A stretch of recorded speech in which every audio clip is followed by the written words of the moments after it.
To understand the economy, you have to understand human nature. This podcast is powered by Acast. How you doing there? Time for the podcast, and we are now into almost injury time in the American election. Basically, the referee has the fadog in his mouth, or her mouth, and we are basically down to a number of days. The coin is spinning in the air, Mac. That's what it is. It is spinning in the air, spinning in the air. And this could be the most consequential election of our lifetimes, because what Trump is offering is a massive, massive change from what has gone before, and it's neck and neck. And this podcast, I want to focus on what a Trump victory would mean for Ireland. A Harris victory is kind of more of the same, so we don't really have to worry about that so much, in the sense that if she does win, it's more or less the same playbook as we've had with Biden, and we have with Obama, and actually we have with Bush, and of course we had with Clinton. And there's a certain amount of continuity. Whereas if the man with the orange face gets in, we are talking about a massive change, and that massive change will have huge ramifications for Ireland. Just to put it into context, I think that Ireland has been benefiting from something which we could call Irish exceptionalism, in which case we've actually managed to be able to jiggery-pokery, piggyback on the Americans, have the multinationals, generate massive tax breaks, hoping people look the other way. As long as the White House and the administration was more or less on our side, which is the side of multilateral trade, Ireland was fine. All that may be about to change. And John, I think what we're going to do is we're going to bring Mark back into the room. Mark Blyth, who was brilliant on Tuesday. He is, of course, the professor of political economy at Brown University in the United States. Let's go back to Mark, get his take on the next couple of days and the next couple of weeks, and subsequently the next couple of years. So let's go and talk to Mark. Mark, how are you? Good. Always good to see you. Even in this moment of utter panic and fear. Okay. On a scale of 1 to 10, how's your panic and fearing? Well, mine personally is about a 6. People around me about 72. So, yeah. Basically, everyone living in a blue area is getting ready for sort of like roundups and deportation camps.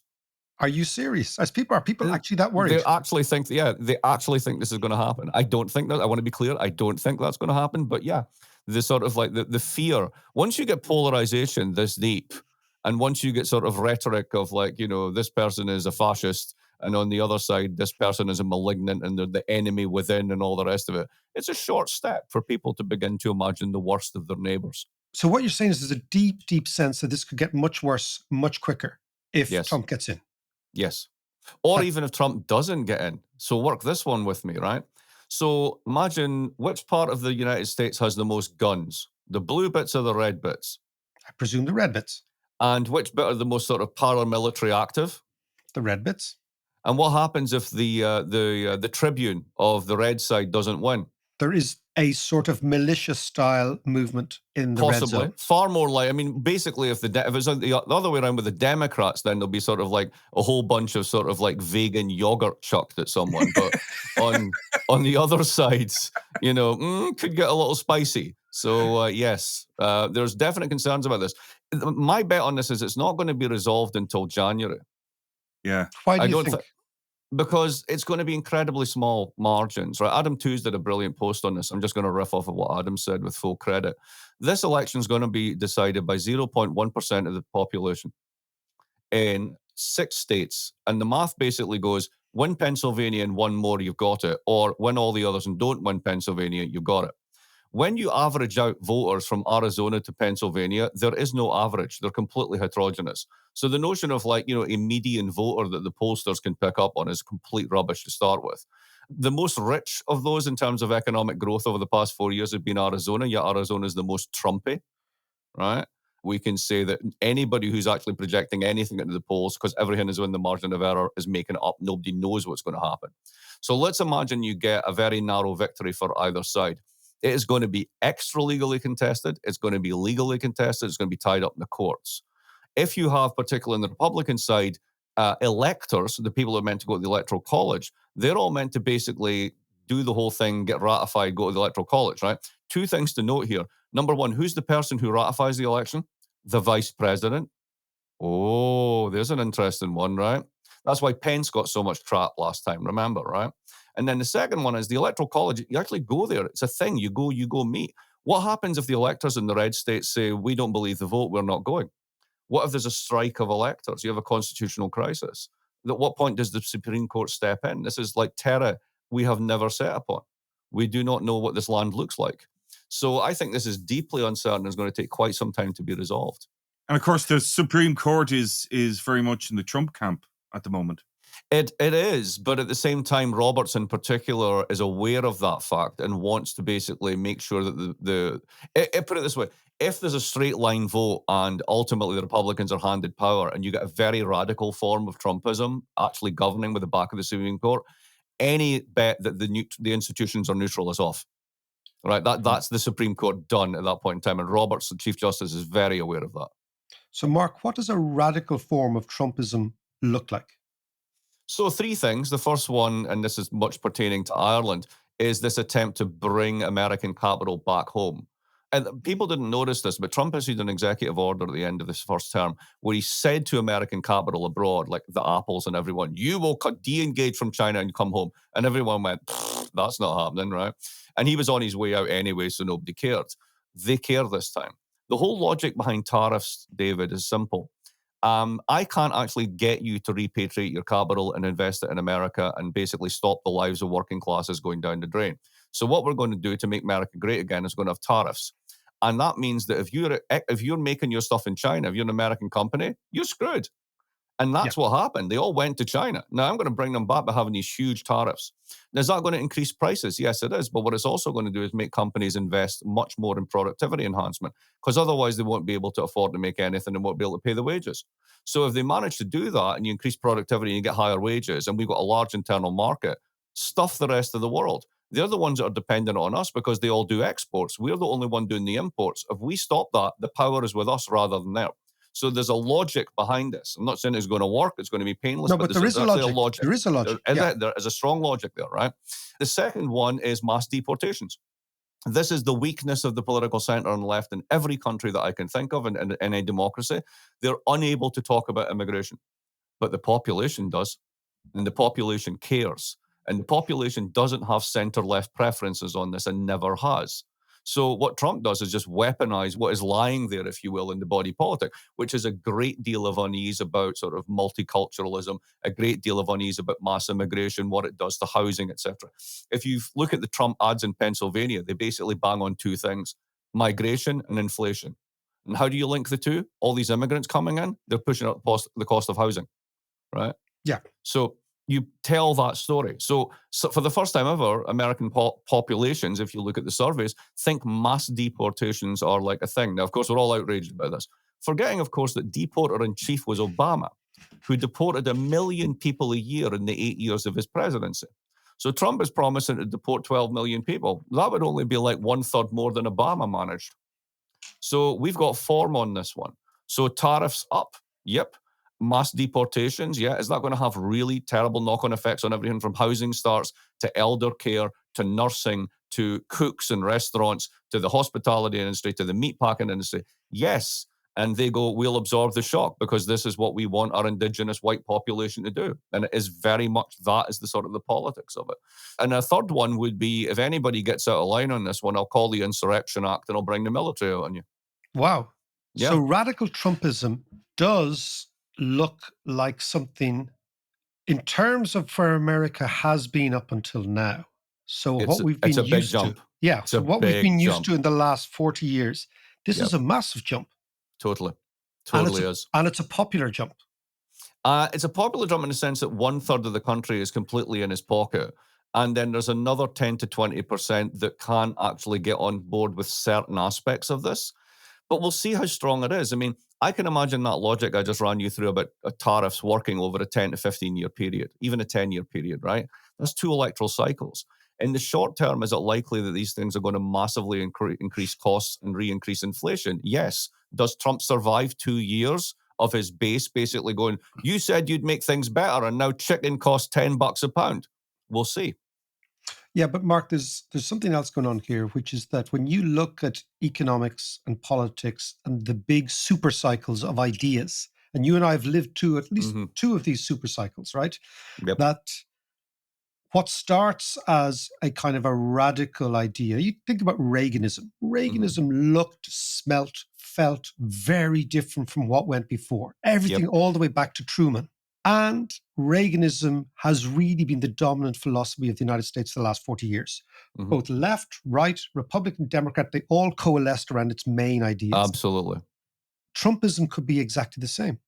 Yeah, it's that fork in the road. It's the break. Now, these things are usually hewing back to a tradition, right? So if you think about Reaganism, you think about Thatcherism, call it neoliberalism, you want, what are they doing? They're trying to get back to where we were before the New Deal, right? That was basically it. Let's get back to a world when we didn't have this big government and all that sort of stuff.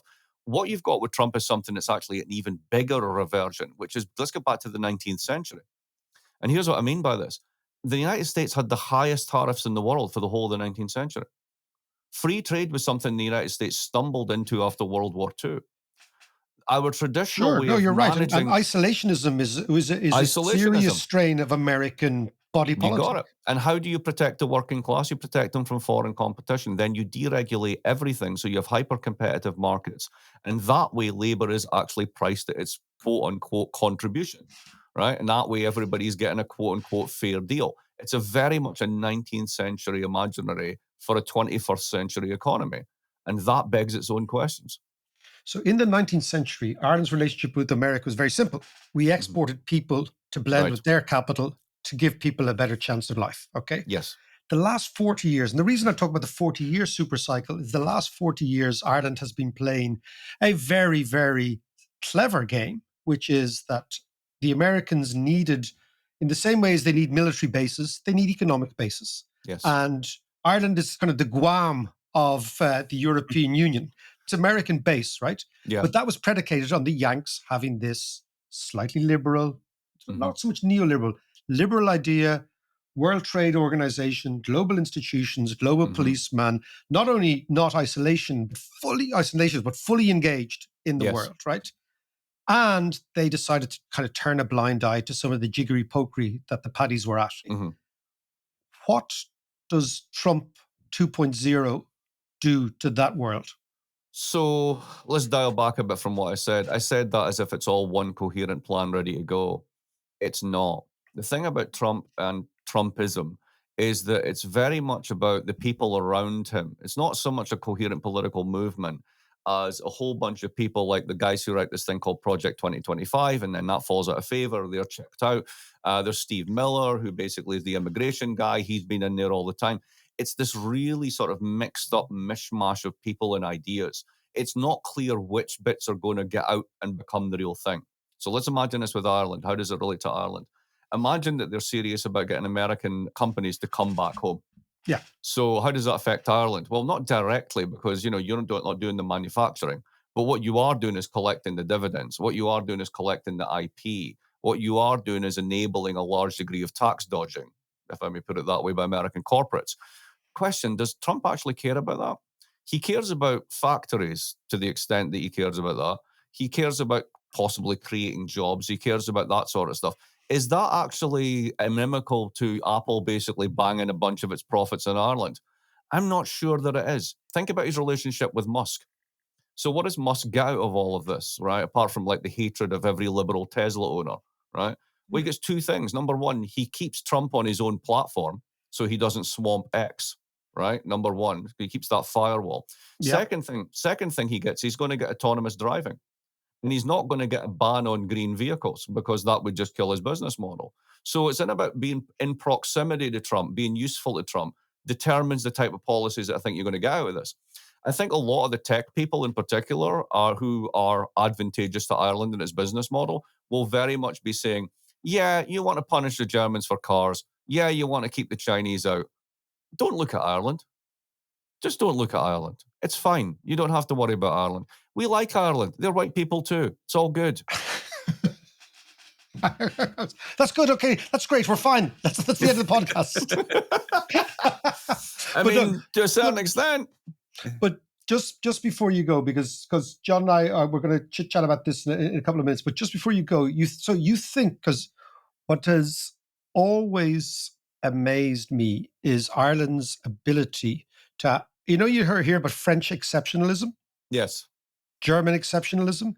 There is an Irish exceptionalism, and it is that we're not really covered by the same rules as everybody else, right? Yes. Right. And we're sufficiently small, and we're charming, and we're nice, and look the other way. And you feel that we still may well get away with that, despite the fact that in Trump's cabinet will be people who will want to take back every cent of American money. I don't think they care about where the American money is. These are the people that are still going to run through massive corporate tax cuts. There's a huge contradiction in what they want to do. They want to basically bring it all back and invest it here and shut down China. And at the same time, they want basically big tax cuts. And they want to have, Trump has actually talked quite plainly about, can we replace the income tax with tariffs, right? Let's go full 19th century on this.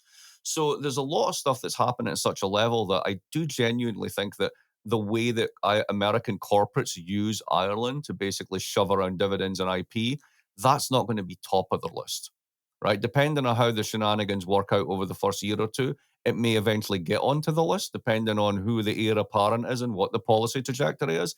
But I think it's way down the list. Chinese EVs, German luxury vehicles, that's what they're starting with. They're not going to care about the fact that, like, you guys actually do X, Y, and Z in terms of doing internal dividend transfers for Apple through Europe. That's just not it.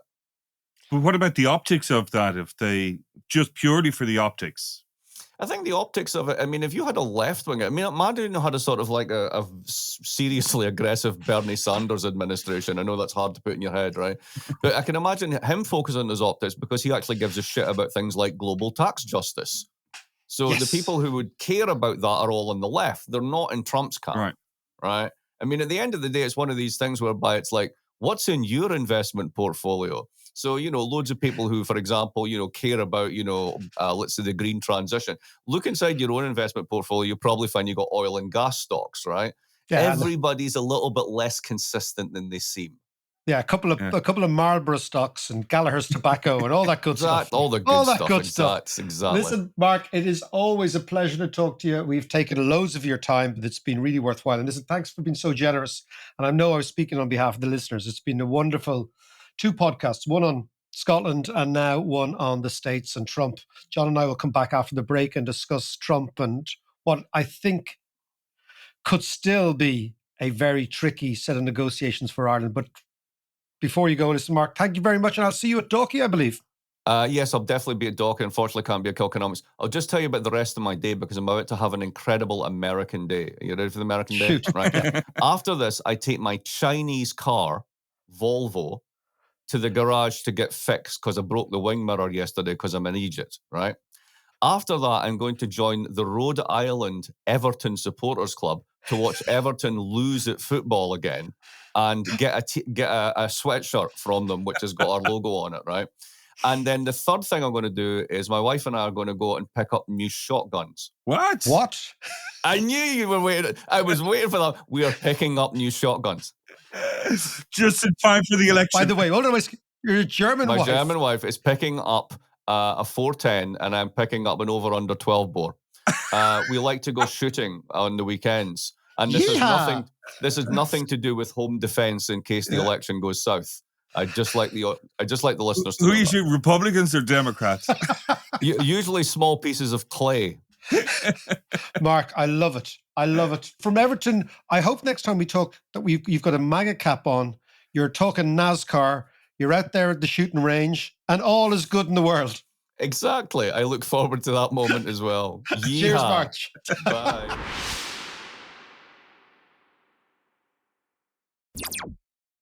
I love Mark's take on the world, actually. I think he's brilliant. But the one thing that just struck me there, and I hadn't really thought about it before, was when he mentioned that, when it comes to ratifying the election, it's the VP who ratifies, the current VP. Yeah. And who's the current VP? Kamala Harris. Exactly. What a conflict of interest. But that could spark off all sorts of stuff. That is the excuse to say, it's a rigged election, blah, blah, blah. If you wanted to create a background noise for conspiracy theorists to go mental, right? Yeah. It is exactly this, Yeah. that the VP, who is the candidate, is the one who calls the yes or no. So, I mean, it's all to play for John Yeah. in the next couple of weeks. Look, Mark, you we're didn't going to see be that. You didn't see that movie last year, The Civil War, and it was about civil war in America. It was a pretty shit movie, but actually, it's kind of scary at the same time. That's where we could end up, John, we are in scary, scary, scary waters. Look, especially with Mark and his shotguns. well, look, we are going to be doing a live podcast, you and me, in Kilconomics this time next week. And we're Yes. going to talk all about this stuff because we will have the results. I'm sure I'd be bleary-eyed having stayed up all night. Exactly. But I want to come back to the multinationals, John, because, you know, this Mark is saying, look, don't worry about it. They're going to look the other way. What if they don't? Yeah, give us some of the figures on this, Mac. Do you know what I'm going to give you? I'm going to give you a tweet first that was sent out by Howard Lutnick. Howard Lutnick is the head of Cantor Fitzgerald, the big finance company, but he's also, more importantly, the co-chair of Donald Trump's transition team. Right. So this guy is in the transition team. He sent out a tweet on the 16th of October, so a couple of weeks ago, and it opens with the line, "It's nonsense that Ireland, of all places, runs a trade surplus at our expense." And that Ouch. yeah. Then he says, "We don't make things anymore." This is back to Mark's point. "Even great American cars are made in Mexico. When we end this nonsense, America will be a truly great country again. You will be shocked." Right? Yes, we will be shocked. That is Howard Lutnick. Now, my point about Howard Lutnick is what makes him really important is he's the co-chair of the transition team that Trump has put in place if he were to win. Yeah. So what does that mean? Look, let's just briefly go through some of the numbers, right? For Ireland. Yeah. The American Chamber of Commerce reports that there are 970 American companies in Ireland at the moment employing 210,000 people directly. That's 7.7% of total employment in Ireland. A further 168,000 people are employed indirectly. So that amounts to 378,000 people employed directly or indirectly by American companies, according to the American Chamber of Commerce. That is 14% of all jobs in Ireland, or 1 in 6. Wow. Yeah. Now, That get is your head around it. significant. These companies spend 41 billion in the Irish economy each year, with around 7 billion going directly to pay wages of Irish employees. This is their significance in the economy. Now, IBEC estimates that US companies in the Irish economy generate almost 3 jobs for every 1 million euros spent in Ireland. And the country accounts for 8% of total US R&D expenditure in the EU, despite only accounting for 1% of the EU's population. So we're completely and utterly an adjunct economy of the United States. Now, the good news is a recent FDI survey of companies in Ireland, of American companies in Ireland, despite the fact that they're listening to Trump, they're not responding to Trump because 56% of them said that they expect to boost the number of employees in Irish operations over the next 12 months, right? So the companies themselves don't seem to be listening right now. Yeah. But the question is, will they listen in the future if he starts to identify them, to change their position, even just to name and shame them? You know, I mean, there's a lot of things you can do short of taxation and tariffs to actually change corporate America's worldview. From a tax perspective, John, again, last year, corporation tax in Ireland came in at, think about this, 26.4 billion. That's nearly 30% of all tax in Ireland was corporation tax. Absolutely incredible number. Well, it compares with less than 10% in the UK. So the UK is a more normal economy. You take about 10% of your tax take is corporation tax. In Ireland, it's about 30%. Foreign-owned multinationals accounted for 84% of all corporation tax in Ireland, right? Yeah. This is where we are very, very fragile, very exposed, right? What my argument is the following, John. Somebody once said to me, and I think it's a very good expression about Ireland, they were trying to explain Irish business. And it was a foreigner. And he said to me, you know, the Irish are a funny race. They far prefer to be liked than feared. And I thought it was a really good, succinct, and quite prescient understanding of the Irish psyche. He said, the Irish are lovely, they want to be chatty, they want to be friendly. As we know, Irish people don't say what they think. They're in many cases, we would tend to de-escalate arguments. We don't bring forward arguments. We're not necessarily good at conflict, all these sort of things, right? And he's saying that makes Irish people very affable. And this makes the Irish government very affable. It makes Irish diplomacy affable. You're kind of the nicest guy in the room. You're good crack. You're at the bar at the end of the night buying drinks for people, even if you actually don't have any money. That sort of way, right? Yeah. Stick it on my tab. Don't worry, I'll get this. And you haven't it. Your hands in your pockets there. Yeah. And that's allowed us to sort of play all the people against each other, the European Union, the Americans, all that sort of thing. As I've always said, we're a bit like a jockey riding two horses, Yeah. And when the horses are going together, like the American horse, the European horse, all is fine. But when they go apart, it actually becomes difficult. But the plumosing, that sort of let's be liked, right, has kind of allowed us over the years create our own reality. Okay, of a tax system that's not really European, an economy that's not really American, but it's a combination of both. And, it just looked the other way. Now, look the other way works when, as I said to Mark, when you have a shillelagh and a shamrock in the White House. Yeah. It'll be grand. Everything will be fine. Yeah. Sure, we're affable, right? If these MAGA guys get in, they don't buy that stuff. Ironically, even though a lot of them are Irish or have Irish heritage. But they're a different type of party. Yes. Yeah. They're a different class of paddy, right? And their Irishness is whiteness first. Yeah. It's American patriotic. It's that idea of, saving Private Ryan. It's like the Irish in the military, all that sort of stuff, right? So when you're Irish American, you're American first, and an American Republican Irish voter and administration worker is very, very different to a Democrat one. So what I think is we have had this 40 years of a golden era of money.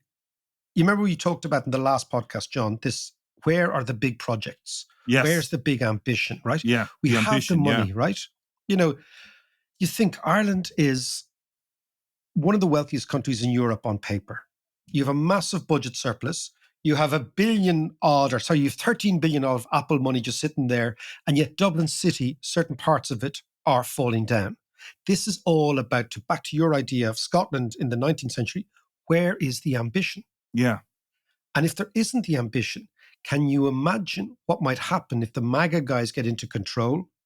They begin to close the loopholes. They begin to bring the money back. They bring the investment back. They begin to shame American corporations that are now actively involved in Ireland. They bring up things, John, that don't really register for us, but are really important for them, like NATO.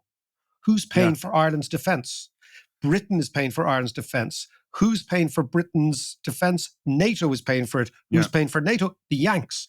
So that sort of idea of us being able to say, don't worry, somebody else will look after us. Maybe that goes out the window. I think the defense argument is one that has been growing over the last while, and it's something that we should talk about more, but maybe that's for a later date. But here's a question for you. We spoke before on the podcast about the ridiculousness of the rainy day fund and putting away whatever, whether it's the 13 billion or whether it's some of the budget surplus that we have.